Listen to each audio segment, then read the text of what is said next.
Floods, landslides, heat waves, droughts, and much more. These words have become frequent in headlines across the globe. Hello and welcome. I'm Sadhika Tiwari and you're watching Eco India. Our ecosystems are under threat and they're rapidly changing for the worse. The magnificent glory of some of the mountains, rivers, and forests might not even exist for our future generations to see. Behind me is the Yamuna River. This monsoon season, the water levels here broke a 45-year-old record. Several Indian states this year saw heavy floods with heavier losses. Scores of people were forced to relocate and live in shelter homes for months. And this wasn't even the worst that happened. Himachal Pradesh saw one of the major floods this year and was one of the worst affected areas in the country.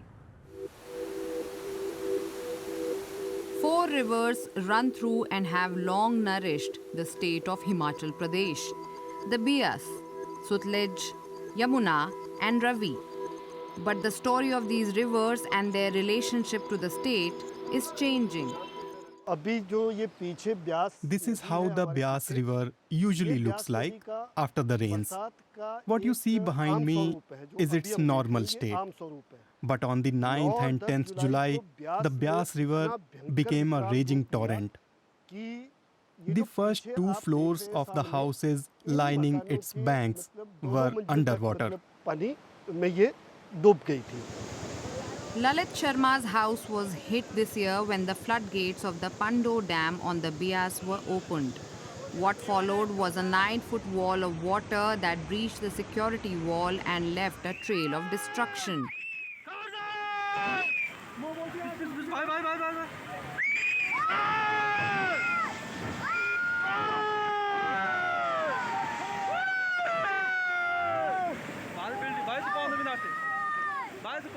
His home was among 7,000 houses devastated by flooding. I have been living here for 30 years, but never have I witnessed flooding on this scale.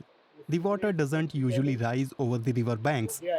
The sewerage system was totally damaged, and even the septic tank was destroyed. Mansi Asher is an environmental activist based in Himachal Pradesh. She blames the development, Vikas in Hindi, that the state is undergoing.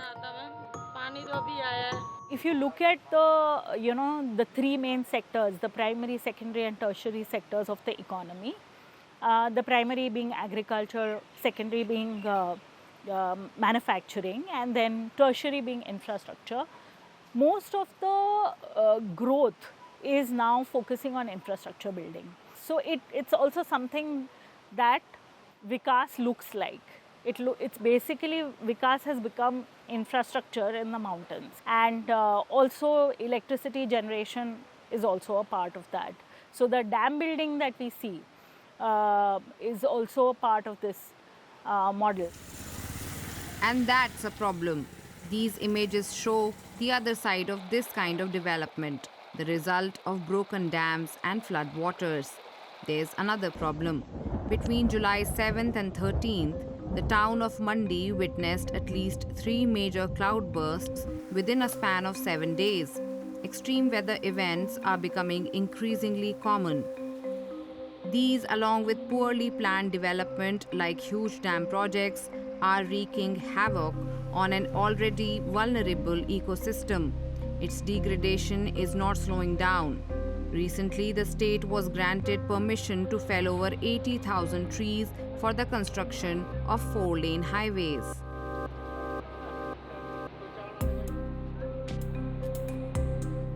Felling trees loosen soil, and that increases the likelihood of dramatic landslides in the region with devastating consequences. We had a bedroom here, a bathroom here, and this was our kitchen, where our elders used to live, higher in the hills. There was no road. There was no destruction there. But here we have roads and there has been destruction. Roads result in devastation. There are roads leading to most of the houses here now, and that means there is more damage. There are 2 or 3 roads in every village, and that's causing landslides. For locals whose houses had been partially damaged, the state government has offered financial assistance of 100,000 rupees, 1 lakh, the equivalent of nearly 1.2 thousand euros. We have been given 1 lakh rupees, but we spent 20 lakh rupees building this house. Who will pay for it? I invested all my savings. I'm not employed. Only my younger brother is employed. All of us, 3 brothers, decided to put our money together to build a house for ourselves. And our house is gone now. This year's floods have claimed more than 100 lives and left many more homeless and landless in the region. The financial loss incurred by the state is estimated at 10,000 crore. That's over 1.1 billion euros. The meteorological department had already issued an alert. Everyone was aware heavy rains were forecast, but they did not prepare beforehand. The management of the dam and the administration were not communicating with each other. If they had removed the silt before releasing the water or had released the water gradually, then the water would not have risen so quickly. Apart from preparing for and taking care of its citizens during such disastrous events, many such as Lalit Sharma want to see the state focusing more on sustainable development and adjusting to climate change. Authorities have announced plans to take these steps, and locals hope that next year's monsoon season will be different. The Spreewald is a biosphere reserve in Germany and one of the favorite weekend getaways for Berliners. It is complete with scenic rivers and beautiful bridges, a pristine forests and wildlife. After you see the images from this place in our next report, most of us would want to be there in a boat gliding through rivers and canals. But we will have to hurry because the Spreewald is an ecosystem under threat. And the dilemmas that this region is facing have lessons for tourist hotspots across the globe. Dirk Meyer is in his element, water that is. Here in eastern Germany's Spreewald, he makes his living running hotels and a harbour for boats. The area attracts many tourists, but the Spreewald is changing. We can't forget that for the past 50, 60 years we've been lucky. There were no water shortages. If anything, we had too much. Those times are over. In 2019, water levels receded in the Spreewald. Canals and rivers dried up. At the time, it was still an exception caused by the heat and lack of rain. But experts like Ingolf Arnold warn this could be the future of the Spreewald. If we don't do anything, the entire system will collapse, majorly impacting the Spreewald. The problem is linked to the future of the brown coal mine next door. Open pit mining here involves digging out huge pits and pumping out enormous volumes of groundwater. It currently ends up in the Spree River, but Germany is phasing out brown coal, meaning no more pumping and no more groundwater to feed the Spree. Once we stop mining coal and stop pumping out groundwater, we will just have to live with the natural water level. If we don't get much rain in the summer, small rivers could dry up. The Spreewald could end up looking like it did before coal mining, when water levels in the swampy forested area regularly rose and fell. Tourism would suffer, but there would be other problems too. The pessimistic scenario for 25 years from now is that dry summers will see very limited water tourism, and Berlin will actually have to ration water.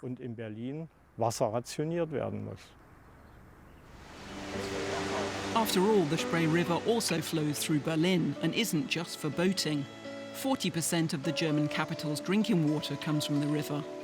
If levels fall significantly, water could run short. Environmentalists are demanding that drastic steps be taken immediately.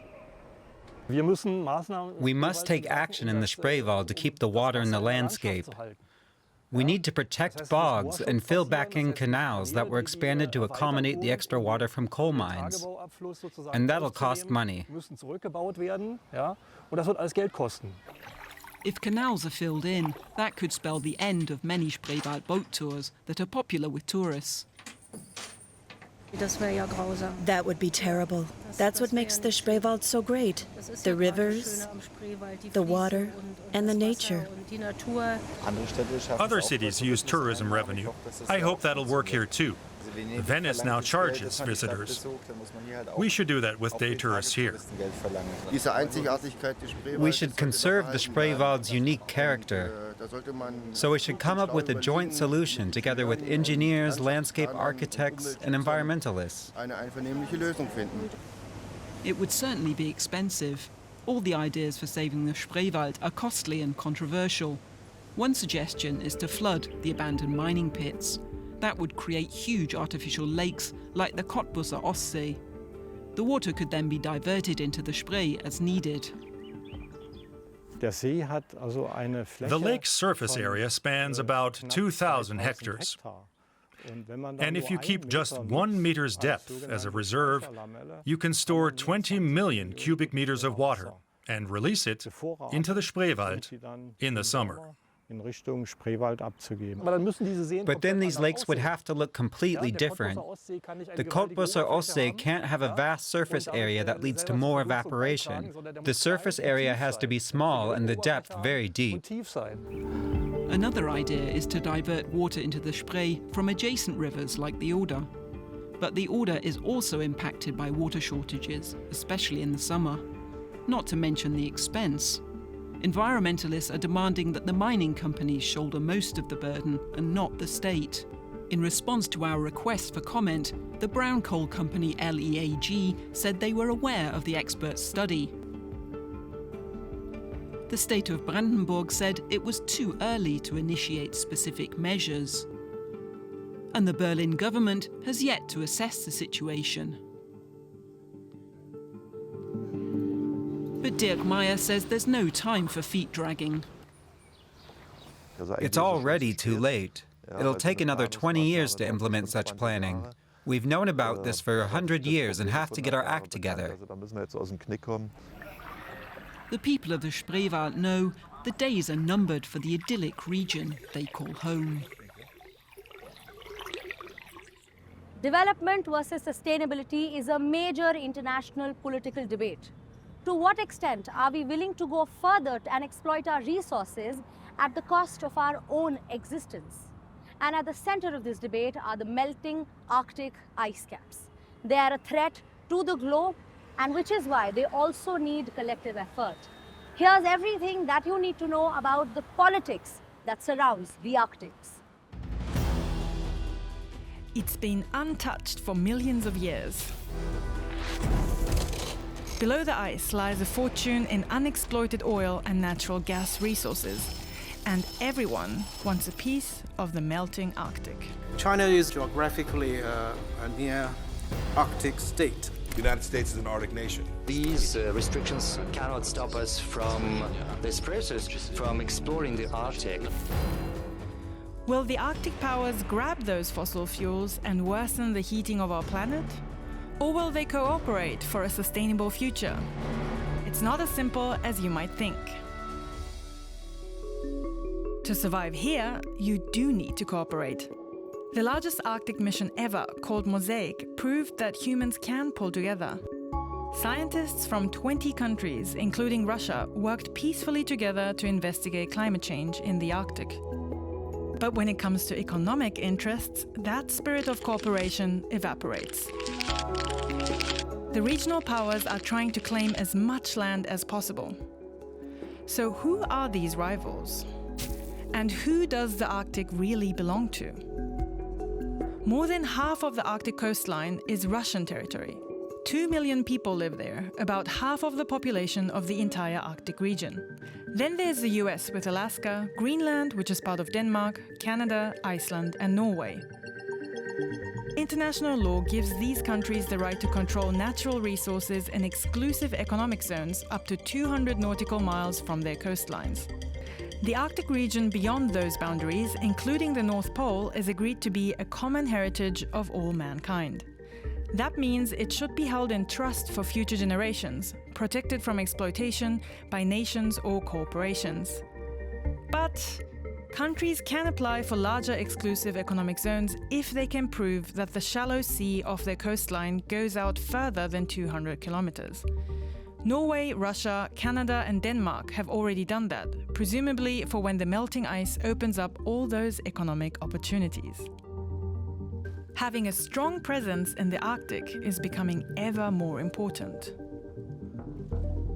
The Arctic is caught up in this larger geopolitical tension between NATO and Russia, and it's the Arctic's strategic importance for Russia that also leads to the increased military activity in the north.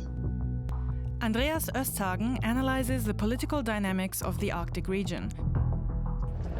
Big shows of military strength often reveal much about potential future conflicts. And surprise, surprise, in the Arctic, it's shaping up to be oil and gas money. Just how much money can be seen in Russia's largest protected area, the Great Arctic Nature Reserve, and the massive oil project there, Vostok Oil. Russia hopes to extract 6 billion tons of crude and 2 trillion cubic meters of gas here. Russia's invasion of Ukraine has, however, put a dent in these plans. The Vostok project has lost investors and access to Western oil and gas tech and services. But others are stepping in. One major investor is China. China is, of course, interested in Arctic science because without this knowledge, it's impossible to operate in the Arctic. This is Sana Kopra. She does research on China's Arctic policy. China is very hungry for resources because its economic growth is mainly based on heavy industry, and it needs a lot of energy, a lot of other minerals resources. And the Arctic is a new area where it can exploit these resources. That's why pressure is growing to drill in the Arctic to secure energy supplies. These presumed huge gas and oil resources are often cited as fact, but most numbers refer to just one study of the United States Geological Survey, which was already carried out in 2009. It is important to understand that the percentages and estimates that are provided in these reports are really highly uncertain. This is Nina Döring. She and her team researched how a scientific estimate became economic facts. And what about the people living in the Arctic? Their land is not only melting under their feet, it's also the center of geopolitical tensions. For the 500,000 indigenous peoples living in the Arctic, it's about survival. Their income, culture, and traditions are dependent on and closely linked to an ecologically intact Arctic habitat. But now, toxic substances from fossil fuel exploration and mining are putting the water and soil at risk. Absorbed by plankton and plants, they poison the food chain at the source. Between 2013 and 2019, the number of ships in the Arctic grew by 25%. They bring discharges from wastewater, oil pollution, and underwater noise. On top of that, most ships burn heavy fuel oil, a dirty and viscous fossil fuel. When heavy fuel oil is spilled in cold polar waters, it's especially damaging.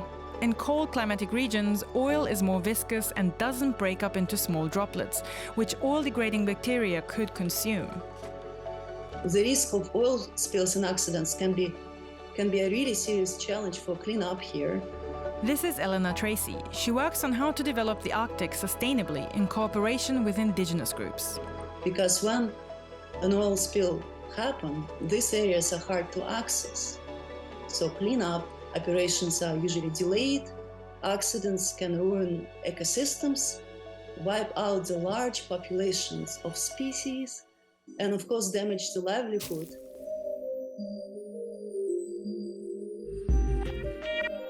Fortunately, there are many ideas and committed people, local, national, and international NGOs who envision sustainable cooperation in the Arctic. And there's the Arctic Council, the leading body for the cooperation and coordination among the Arctic states and indigenous peoples. The Arctic Council promotes sustainable development and environmental protection in the region by providing assessments and clear recommendations on action, which should be carried out by the Arctic states. But those are not binding. It's up to each state which action is taken. A big success of international cooperation was the Central Arctic Ocean Fishing Moratorium signed by the US, Russia, China, the EU and several more countries in 2021. This multilateral agreement takes a legally binding precautionary approach to protect an area from commercial fishing before such fishing has begun. But there is no sign yet of such a law to protect the Arctic from oil and gas drilling. I think the superseding issue in all development decisions, should it be in the Arctic for new coal-fired plants, for extracting oil and gas out of the ground, should be climate change. This is Malte Humpert, founder of the Arctic Institute, a US think tank. And one way to address that should be some kind of global fund where projects like that could be offset, where it's like, hey, Russia, how about not extracting oil and gas resources out of the ground? And there will be some kind of compensation fund that every country in the world will pay into. Only a binding multilateral treaty can protect the Arctic. And in the end, cooperation is the key.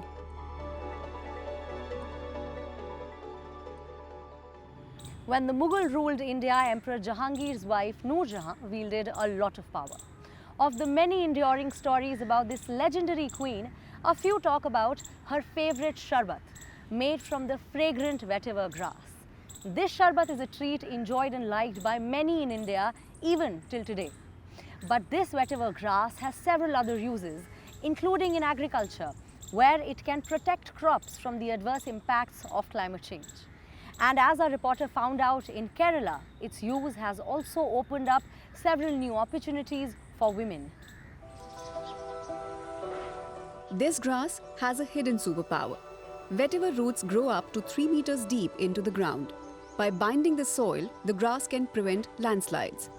The Idukki district in Kerala is prone to landslides, which can be deadly. Here, farmers grow vetiver as border crops around the farms. It helps protect the soil from up to 90% of sediment loss.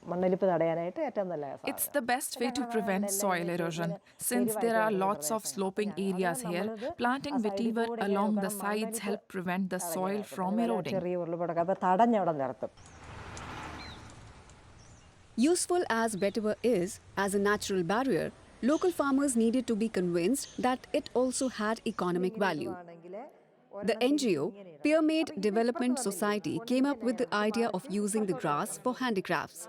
Vetiver leaves are now used to weave gift baskets to market spices grown in the region.